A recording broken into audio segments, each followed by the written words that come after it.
Okay, so tonight I'm going to show you how tonight, I guess it is tonight, I'm going to show you how we lay out the pattern pieces. Again, this is a very simple tunic. We start with up here, we're actually cutting it on the fold up here so that we don't have to do a neckline, we don't have to allow for seam allowances. Now I am using pattern weights. You can use whatever you want. You can use pins if you want to.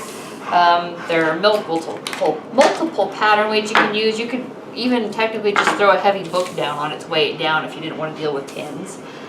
But I'm just putting down enough so that I don't have to worry about it shifting around. Now, this is a Crayola Ultra Clean Washable. I have experimented. I can wash this out of silk. Work with your own comfort level. If you don't want to risk it, if you're not sure, just use chalk or pin it down and cut it out that way. Whatever you're comfortable with. I am comfortable using a Crayola, so I am just going to trace around my pattern. Try not to kill myself on my cat.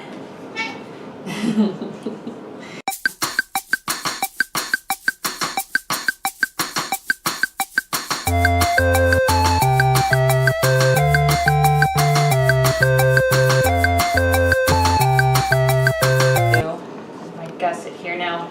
Typically we line up on your grain line, and I am, but remember this is all right angles, which means this is the straight grain, this is a straight grain, this is a pure bias cut.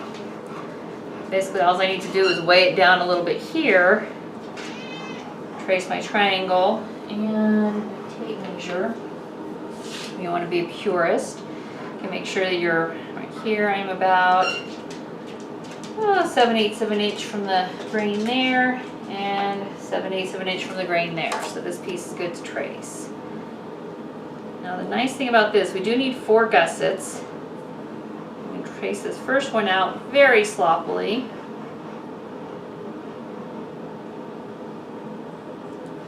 I'm going to literally just flip the piece and trace out the triangle here.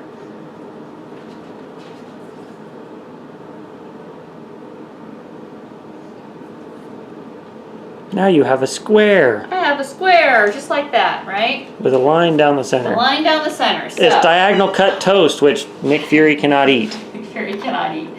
So, next thing we're going to do is we're going to mark up here just a little tiny bit where our neckline comes out, right at those marks. And again at the center fold, right at the very edge. And I'll show you what I'm doing when I'm done cutting it out. Essentially, well, I'll just roll it up here. This here is where our shoulder piece will match when I cut the sleeves out, okay? So now I'm going to just cut out my gusset.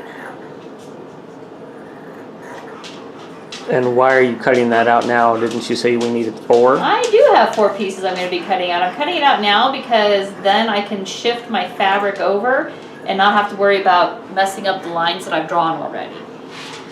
Obviously, there is more than one way to do this. If I were pinning the pieces down instead of using pattern weights, I would absolutely shift it over and get off everything pinned down before cutting. But because I just use pattern weights and tracing, I don't want to risk losing the lines I've already drawn.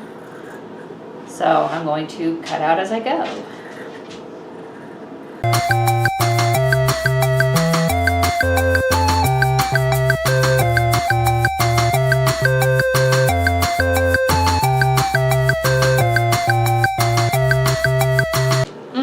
One more thing I need to mark before I fully remove the pattern piece, and that is this center piece here. That's where we cut to with our neckline. Now the reason I'm doing it with the chalk is because I don't, even though it's washable, I don't want the ink to go all the way through because then I have a mark on the back that I have to try and wash, or that I have to wash. I mean, not try, I know it will wash out. I just frankly don't want to bother with it, so I just use chalk when marking that front center piece. Get you out of the way. And now,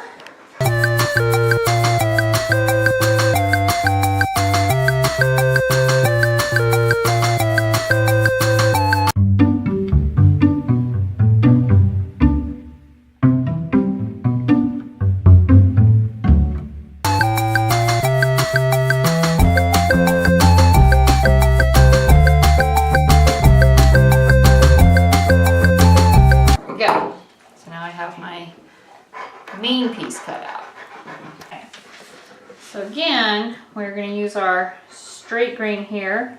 Remember, we got a 90-degree angle here, so this whole edge is a straight grain. So you get that lined up. Just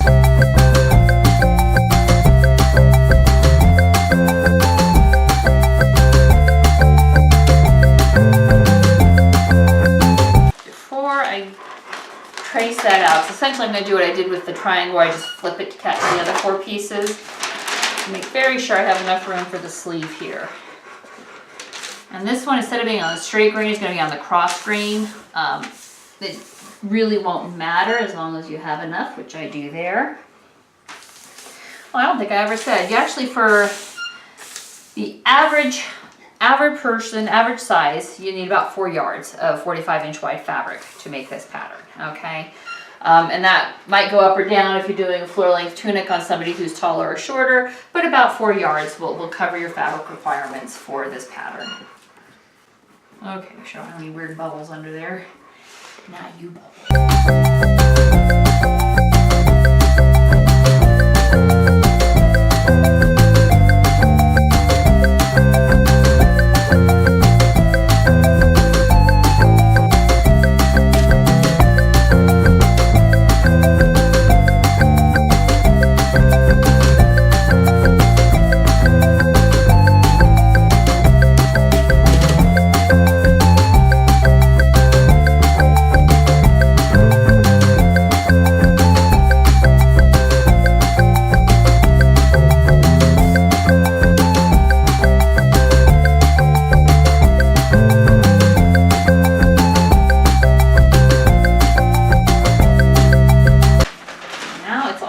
But for the cutting out, which, I mean, I can cut out on camera if you want me to, but frankly it's probably boring, but there you go. So we got our main piece, our 4 gussets, 4 gores because everything's on a double layer, and 2 sleeves.